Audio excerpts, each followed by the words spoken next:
व्यासपीठावर बसले मान्यवर बंधू भगिनींनो, ह्या अंकाचं मी स्वागत ह्याकरता करतो कारण माझ्या काही महिन्यापूर्वीच रामचंद्र गुहांच्या पुस्तकाचा जो उल्लेख केला विनोद शिरसाटने, त्याच्यामध्ये रामचंद्रांचा स्वतःचा एक एसे आहे आणि त्यानंतर हमीद दळवांचे 3 लेख त्यांनी छापलेले जे दिलीप चित्रे यांनी भाषण केले होते. तर ते वाचताना आणि हा अंक वाचताना एकच प्रश्न समोर आला आणि तो म्हणजे असा की 40-45 वर्षापूर्वी हमीद दळवाईंनी जे विचार मांडले होते त्या विचारांचं आजच्या काळात महत्त्व काय आहे? कारण गेल्या 40 वर्षात इतकं जग बदललंय, इतकं वातावरण बघितलंय जगामध्ये, इतक्या नवीन नवीन टेक्नॉलॉजी झालेल्या आहेत, नवीन विचार आलेले आहेत. कोणी क्लॅश ऑफ सिव्हिलायझेशन्स म्हणतं, कोणी एंड ऑफ हिस्ट्री म्हणतं.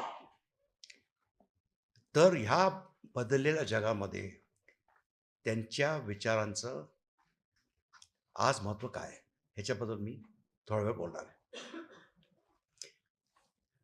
पण ते बोलण्याआधी दुसरा एक विचार नेहमी येतो की गुहांनी मेकर्स ऑफ मॉडर्न इंडियाचं तुम्ही पुस्तक बघितलं,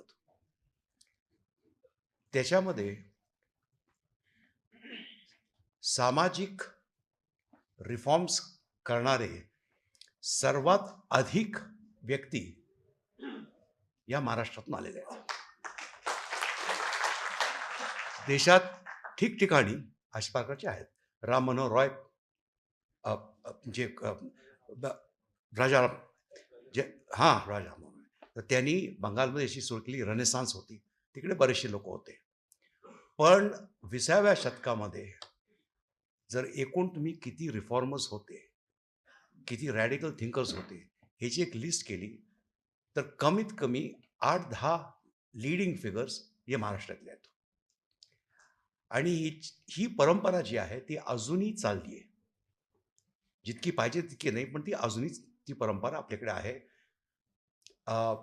आणि ही परंपरा अशी आहे की बहुतेक पुणेरी परंपरा असावी की कसं, हा कधी प्रश्न कोणी विचारत नाही, का हा प्रश्न विचारतात. हे का, ते का, मग त्याच्यामध्ये तात्विक वगैरे गोष्टी येतात. पण का म्हणून विचारणार प्रश्न, वाय नॉट, हे प्रश्न विचारणे जिकडे जिकडे आहेत त्याच लोकांना हक्क येतो डिसेंट करण्याचा. आणि जर पहिल्यापासून बघितलं की सावित्रीबाई फुले, महात्मा फुले, गोखले, टिळक, शाहू महाराज वगैरे ते पार हमीद दळवाई, दाभोळकर, पानसरे यांच्यापर्यंत सगळ्यांनी एका तात्विक भूमिकेवर at the level of ideas यांनी प्रश्न केले आहेत. तर हमीद दळवाईंना, आणि मी हे अगदी स्पष्टपणे सांगतो, इंटेलेक्च्युअल म्हणून, आणि फक्त मुस्लिम इंटेलेक्च्युअल नव्हे, इंडियन इंटेलेक्च्युअल म्हणून जर पहिल्या 10 मध्ये मला कोणाची नावं घेत असतील तर हमीद दळवाईचं नाव या 10 लोकांमध्ये मी सांगतो. कारण त्यांच्या लेखनातून त्यांनी जी टीका केली ती फक्त मुस्लिम क्लरिक्स किंवा मुल्लाज यांच्यावर केली नाही, तेवढीच कठोर टीका त्यांनी हिंदुत्ववाद्यांची वर पण केली. पण मला खरोखर समाधान का झालं की त्यांनी आमच्यासारखे लिबरल्स आणि सेक्युलरवाल्यांची पण टीका केली. आणि हे फार महत्त्वाचं आहे. महत्त्वाचं एवढ्याकरता आहे की बरेचशा पॉलिटिकल पार्टीज किंवा विचारवंत जे स्वतःला लिबरल म्हणतात किंवा सेक्युलर म्हणतात, ह्यांनी मुस्लिम कॉम्युनलिझम आणि हिंदू कॉम्युनलिझम यांच्याशी बरेचदा कॉम्प्रोमाइज केलेला आहे. शहाबानो बिल नंतर हे जग जाहीर झालं की स्वतःला सेक्युलर म्हणणारी पार्टी किती ढोबळ सेक्युलरिझम होतं त्यांचं. आणि तसंच बाबरी मस्जिदची जे कुलूप उघडलं गेलं ते एका सेक्युलर राज्यामध्येच उघडलं गेलं. तर लिबरल म्हणून किंवा सेक्युलर म्हणून किंवा रॅशनलिस्ट म्हणून जे लिखाण आम्ही दळवानी केलं आहे ते आजच्या काळात आणि मी त्याच्याही पुढे जाईन. गेल्या 8-10 वर्षात जगात जे होत आहे त्या संदर्भामध्ये त्यांचे विचार फार महत्त्वाचे आहेत. कारण गेल्या 8-10 वर्षांमध्ये एकीकडे एक फिनॉमेनॉन आलेला आहे अल कायदा, आयसिस ह्यांचा. आणि ज्या रीतीने इस्लामच्या नावाखाली जे काय चाललंय सध्या जगामध्ये, मग ते नायजेरियामध्ये बोको हराम असोत किंवा सिरियामध्ये असोत किंवा इतर ठिकाणी असोत, काय त्याला एकच शब्द आहे, तो मराठीत मला लगेच येत नाही, पण बार्बॅरिझम हा शब्द आहे. कारण मी तुमच्याशी सहमत नाहीये, म्हणून एकच उपाय, तुम्ही आमच्या मताला स्वीकार करा किंवा आम्ही तुमचं डोकं कापून टाकू. दुसरीकडे आपल्या देशात देखील ज्या प्रकारे एक आयडिओलॉजिकल एन्व्हायरमेंट गेल्या काही महिन्यात दिसून येतोय, तर त्या आयडिओलॉजीबद्दल पण सर्वात महत्त्वाचं जी प्रॉब्लेम असेल ते असं आहे की लोक इंटेलेक्च्युअल आहेत. त्यांना आयडियाज आवडत नाहीत, त्यांना बिलीव्स आवडतात. त्यांच्याशी कोणी जर का प्रश्न विचारला तर ते आवडत नाही. म्हणूनच जर कोणी त्यांच्यावर टीका केली तर सुरुवातीला म्हणाले की तुम्ही अँटी नॅशनल आहात, अँटी हिंदू आहात, पाकिस्तानला जा. आता ते जरा त्याही पुढे 2 पावलं गेलेली आहेत की टीका करणाऱ्यांवर ते म्हणतात की तुम्ही लोक मेंटली चॅलेंज्ड आहात. म्हणजे तुम्हाला एकच ठिकाण तुमच्याकरता राखायला आहे आणि ते म्हणजे मेंटल हॉस्पिटलमध्ये. तर जेव्हा ह्या थराला क्रिटिसिझम जातं, इतकी इंटॉलरन्स होते या लोकांमध्ये, ती इंटॉलरन्स आज वाढली आहे. आणि ह्या इंटॉलरन्सबद्दल हमीद दलवाईनी आपल्या लेखांमध्ये जे काय वाचलंय हे आजच्या युवा पिढीला समजून घेणं फार आवश्यक आहे. कारण त्यांची भूमिका ही खरोखरच एका अशा पातळीवर होती की कम्प्लिटली रॅशनल पातळीवर. आणि हे रॅशनलिझम जे आहे त्याच्यामुळे त्यांनी उदाहरणार्थ ट्रिपल तलाकच्या विरुद्ध एक आंदोलन सुरू केलं होतं. पडद्याच्या विरुद्ध पडदा घालणार त्याच्या विरुद्ध होतं. आणि त्याचा ॲनालिसिस पण ती फार सुंदर दिला होता की असं का ह्या समाजामध्ये मॉडर्निटी का येत नाहीये. आणि त्याची त्यांनी उत्तम कारणं दिली होती. कारण जेव्हा फक्त धर्म, आणि तो पण धर्म म्हणजे अगदी लिटरली समजून घेण्यासारखा धर्म जो तुमचं संबंध आयुष्य गाईड करतो, तेव्हा अशा गोष्टी हा प्रकारचा डॉगमा पुढे येतो. आणि असेच प्रयत्न आता इतर धर्मांमध्ये पण लोक करायला लागले. उदाहरणार्थ आमच्या एक मंत्री आहेत दिल्लीमध्ये, ते म्हणाले की आपल्याला भगवद्गीता हे नॅशनल बुक म्हणून झालं पाहिजे. तर मी त्यांना विचारलं, म्हणजे ओळख होती, म्हणलं हे बघा 27 प्रकारची भगवद्गीता आहेत, त्यापैकी तुम्ही मला सांगा की कुठली भगवद्गीता ही नॅशनल बुक म्हणून झाली पाहिजे. तर ते म्हणाले की 27 म्हटलं 27 आहेत. आणि एक संबंध मोठं पुस्तक लिहिलं गेलं आहे ज्या ह्या 27 गीतांबद्दल त्याच्यावर हे चाल. तर हे म्हणणं की एक पुस्तक, एक विचारसरणी, एक राष्ट्र, या गोष्टी आम्ही 30 साली 40 साली ऐकल्या होत्या, युरोपमध्ये ऐकल्या होत्या. One people, one culture, one faith, आणि शेवटी वन लीडर. तर ह्या सगळ्या गोष्टी हमीद दळवाईनी 1960s and 70s मध्ये लिहिलेल्या होत्या. आणि आणखीन तिने जे ऑब्झर्वेशन्स केलेत किंवा नंतर फार नंतर कळले. मी काही वर्षापूर्वी नॅशनल कमिशन फॉर मायनॉरिटीजचा एक सदस्य होतो. दुसरा की आपण मुस्लिम किंवा हिंदू म्हणतो तेव्हा मुस्लिम समाजामध्ये किती विविधता आहे ते आपल्याला कळत नाहीये. त्यांना वाटतं मुस्लिम म्हटलं की सगळेजण उर्दू म्हणतात. एक अर्ध्या तासापूर्वीचीच गोष्ट आहे.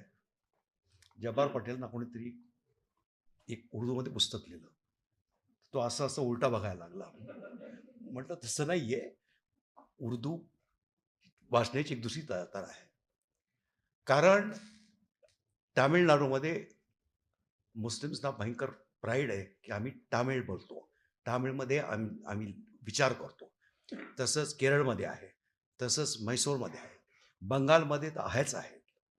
तर ही विविधता जी आहे ती विविधता समजून घेतली पाहिजे आणि तिकडे पण रिफॉर्म्स वेगवेगळ्या प्रकारचे झालेले आहेत. पेरियारचा रिफॉर्म जो झाला तामिळनाडूमध्ये त्याचा इन्फ्लुअन्स तिकडच्या मुसलमानपत्र झाला आहे. जे सोशल रिफॉर्म्स केरळमध्ये झालेत तिकडे पण त्यांचा इन्फ्लुअन्स झालेला आहे. पण काय एकदा तुम्ही आयडिओलॉजिकल पोझिशन घेतली आणि स्लोगन्सच्या मागे धावत केला तर ह्या गोष्टी समजून घेण्याच्या घ्यायच्यात नाही. तिसरी इक्वली महत्वाची गोष्ट जिकडे जिकडे मी गेलो तिथे ह्या मायनॉरिटीजचा पेट्रिऑटिझम जो आहे तसा पेट्रिऑटिझम मी कुठेही बघितलं नाहीये. देशप्रेमी लोक आहेत. त्यांच्यामधले काही रॅडिकल एलिमेंट्स झालेले आहेत, मान्य आहे. पण मुळात जे आहेत हे त्यांना इंटग्रेट झालेले आहेत, व्हायचं आहे. पण त्यांच्याबद्दल स्टिरियोटाइप्स खूप झालेले आहेत. हे स्टिरियोटाइप्स मीडियामध्ये असतात, लोकांच्या भाषणात वगैरे असतात. तर ह्या अंक वाचल्यानंतर मी एक उत्तम लेख आहे महाराष्ट्रीयन मुस्लिम्सबद्दल. तो वयाच्या 22व्या वर्षी लिहिला आहे. तर तसंच कोणी तुम्ही केरळमध्ये गेलात तर केरळमधले सर्वात महत्त्वाचे जे रायटर्स आहेत ते स्वतः मल्याळममध्ये लिहितात. तर ही विविधता जी आहे ती प्रत्येक धर्मामध्ये आहे. ही विविधता प्रत्येक रिजनमध्ये आहे आणि ती विविधता आता संपवण्याचा प्रयत्न कधी कधी होतोय. कारण ह्याच रीतीने तुम्ही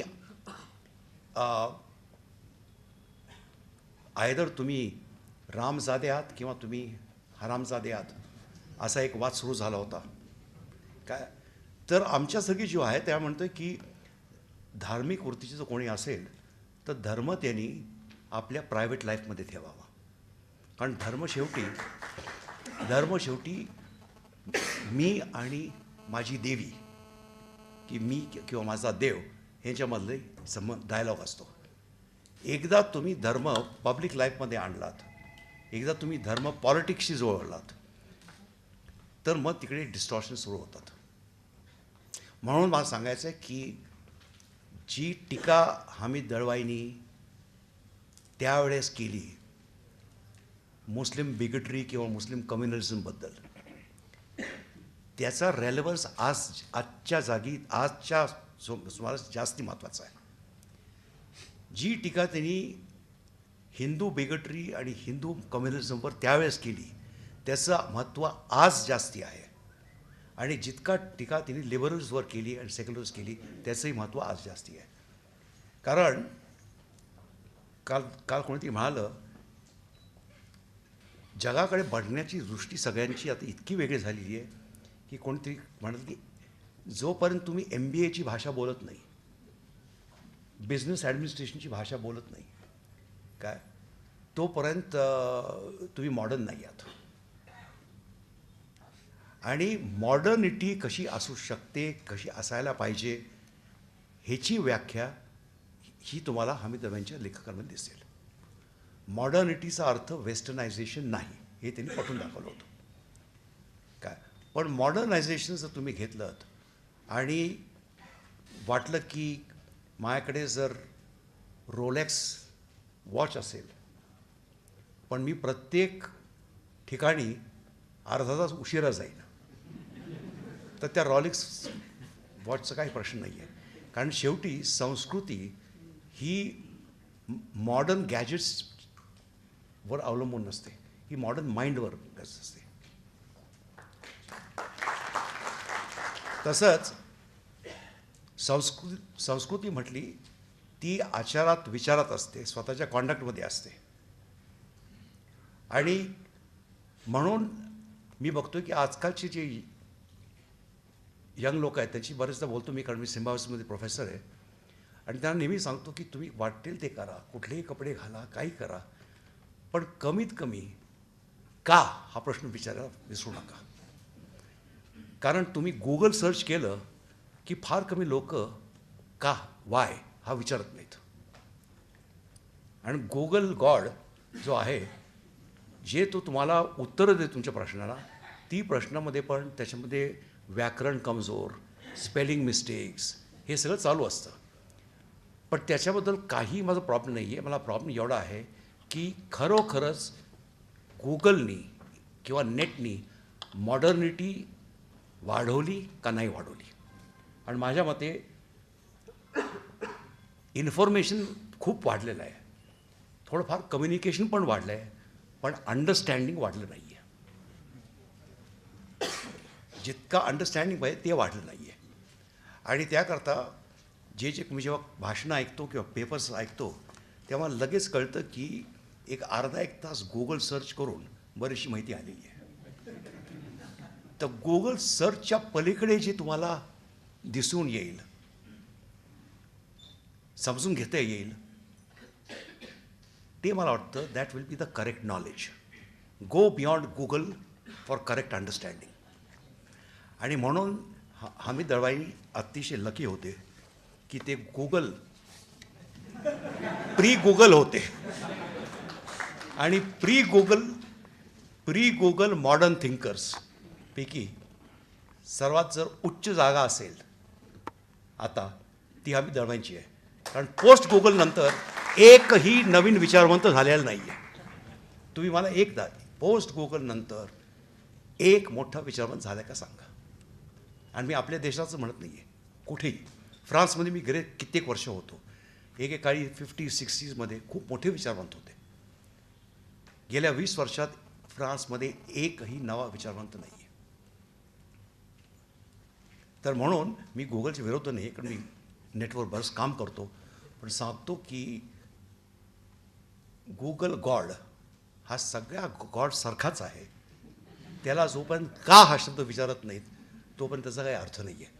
म्हणून साधनेचा विनोद तुमचा मी खरोखर मी अभिनंदन करतो की ह्या विशेषांकांमुळे तुम्ही परत एकदा हमीद दळवाईंच्या विचारांकरता वाव दिलात, डिबेट करण्याकरता, डिसेंट करण्याकरता. आणि जेव्हा ही पुस्तकं येतील तेव्हा पुन्हा एकदा अशा प्रकारचा संवाद होऊन जाऊन दे. कारण डिटेलमध्ये मग आपल्या बरंचसं काय म्हणता येईल. कारण मी हे तुम्हाला सांगितलं नाही आहे, कारण वेळ नाही आहे म्हणून. पण काही जे फॉर्म्युलेशन्स हमीद दळवाईंचे होते त्याच्याबद्दल मी सहमत नाही आहे. आणि कारण ते नास्तिक होते, ते एथिस्ट पर्स्पेक्टिव्हमधनं बरंच केलं. मी तसं धर्म वगैरे बाळगणार नाही आहे, पण religion has to be taken seriously. ह्याचा अर्थ असा, not that you should accept religion seriously, but you should understand religion seriously. आणि हे अंडरस्टँडिंगची फार गरज आहे. कारण नाहीतर आम्ही ओगाचं सार्थ किंवा कामू किंवा कांट किंवा हे बाकीचे अमेरिकन विद्वान ह्यांची नावं घेऊ, पण त्याचा लोकांमध्ये काही त्याचा हे नाही आहे, इन्फ्लुअन्स नाही आहे. तर पुढच्या खेपाला हमीद दळवाईंना मी का हा प्रश्न विचारणार आहे. आणि त्यांचे जे चाहते आहेत त्यांनी मला उत्तरं द्यावीत हे मला वाटतं. पण तोपर्यंत खरोखरच अभिनंदन. थँक्यू.